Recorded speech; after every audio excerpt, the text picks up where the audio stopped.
안녕하세요. 가계약에 대해서 알아보겠습니다.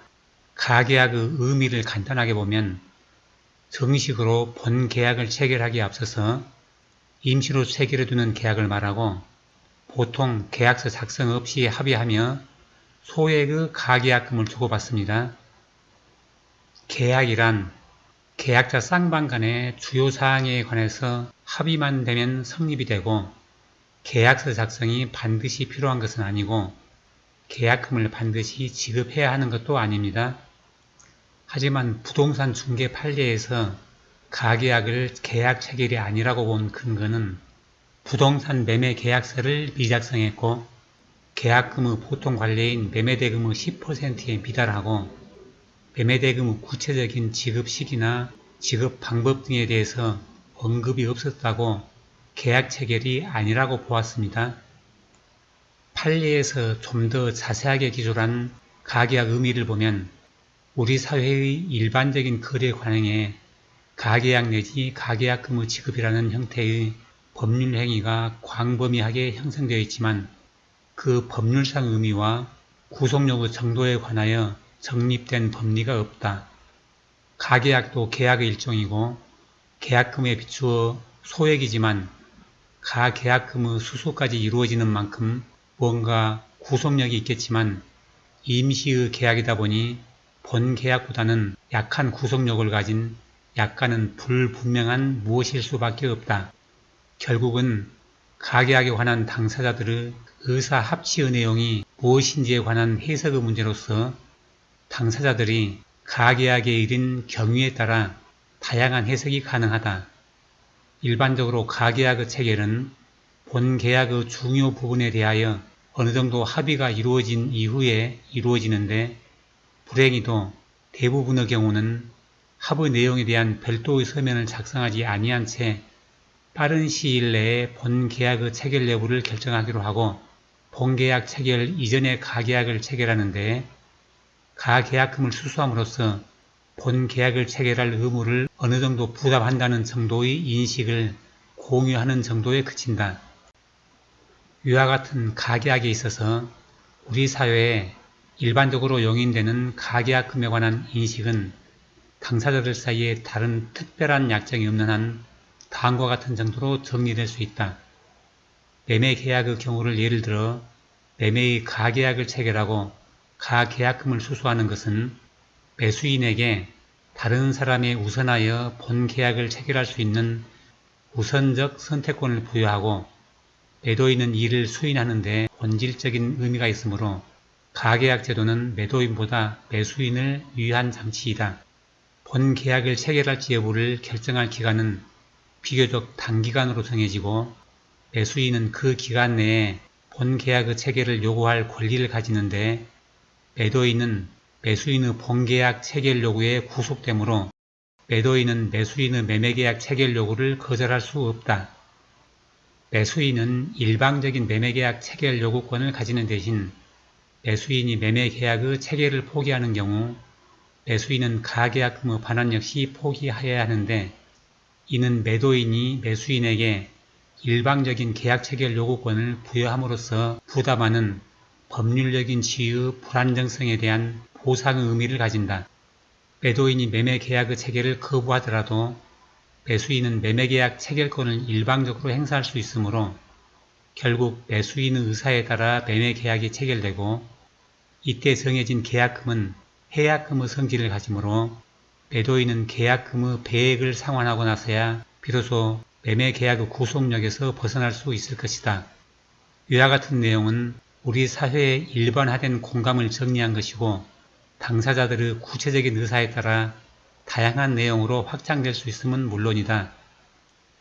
다른 판결문에서는 매매계약의 체결에 앞서 매수인이 매도인에게 교부하는 가계약금은 기본적으로 매수인이 매도인에게 매매 목적물에 관한 매매계약을 체결할 의사가 있음을 밝히면서 장차 계속될 매매계약 교섭의 기초로 지급한 일종의 증거금으로서 매수인과 매도인 사이에 본 계약이 체결될 경우 그 매매 대금 중 계약금 일부 지급에 가름하되 본 계약이 성립되지 않을 경우에는 매수인에게 반환될 것이 전제된 돈으로 보아야 한다. 한편 계약금의 경우 민법 제565조 제1항에 따라 원칙적으로 해약금의 성질을 가지지만 증거금 등 가계약금에 대하여는 이러한 규정이 없으므로 가계약금이 당연히 해약금의 성질을 가지는 것으로 해석할 수도 없다. 결국 가계약의 법적 구속력의 존보와 범위, 수수된 가계약금이 해약금의 성질을 갖는지는 가계약에 관여한 당사자의 의사해석의 문제이다 라고 했습니다. 가계약의 불분명한 성격으로 구속력을 강화하기 위해 중개사들이 계약 증거금, 계약금 일부라는 용어도 사용하지만 판례에서 보면 구속력 강화는 느끼지 못하여 여기서는 가계약이라는 용어를 사용합니다. 판례에서 가계약에 관한 의사해석의 차이로 해약금으로 인정 안 한 사례와 해약금으로 인정한 사례를 비교 분석해 보겠습니다.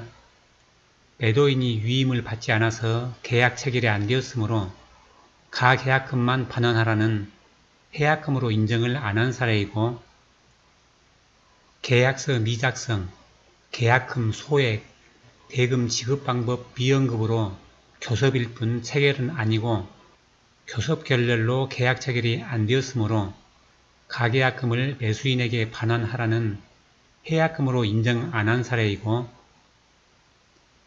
원고 사정으로 매매 계약을 포기하였으므로 가계약금의 반환 역시 포기해야 한다 라고 해약금으로 인정을 한 사례이고,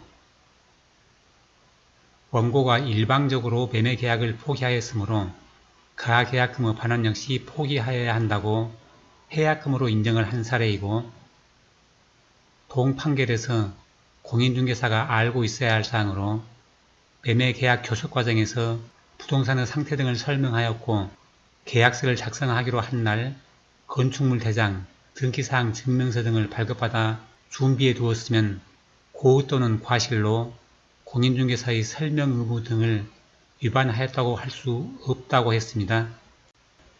가계약 후에 교섭 결렬로 본계약이 체결이 안되면 가계약금은 매수인에게 반환되어야 한다고 해서 해약금으로 인정을 안 한 사례이고, 유사한 계약을 체결함에 있어서 계약금 등 금원이 수수되었다고 하더라도 이를 위약금으로 하기로 하는 특약이 없는 경우에는 그 계약금 등을 손해배상액의 예정으로 볼 수는 없다고 해서 위약금, 해약금으로 인정을 안 한 사례입니다. 해약금, 위약금 약정이 없는 가계약 후에 본계약 체결이 안 되는 경우 가계약금의 성격을 판례를 보면서 주관적으로 정리를 해보았습니다. 주요 쟁점 교섭 과정에서 결렬된 경우는 해제시 가계약금은 부당이득으로 매수인에게 반환하는 것으로 교섭 과정으로 보았고, 반환이 안되면 매수인 측에서 확인설명 미흡으로 공인중개사 과실 주장이 가능할 것 같고요. 일방적 해지 혹은 소소한 쟁점으로 결렬되면 가계약금은 해약금, 위약금으로 매도인에게 귀속되는 것으로 임시계약이 체결되었다고 보았고, 계약서 작성을 해야 본 계약이 체결되는 것으로 봅니다. 주요 쟁점인지 소소한 쟁점인지 여부는 법원의 판단에 맡겨야 할 것 같습니다. 확인설명 미흡으로 공인중개사 과실 책임을 면하려면 가계약 시 확인 문자를 부동산 매매대금, 가계약금, 계약 날짜, 협의계약금, 잔금 일시, 특약사항, 간단한 설명, 그리고 매도인은 가계약금의 2배, 매수인은 가계약금 포기 시 계약을 해지할 수 있음, 가계약금은 위약금으로 함, 이 내용을 승낙하면 매수인은 매도인에게 가계약금을 송금하세요 라는 문자를 양측에 보내서 승낙 후에 가계약금을 송금하면 좋을 것 같습니다.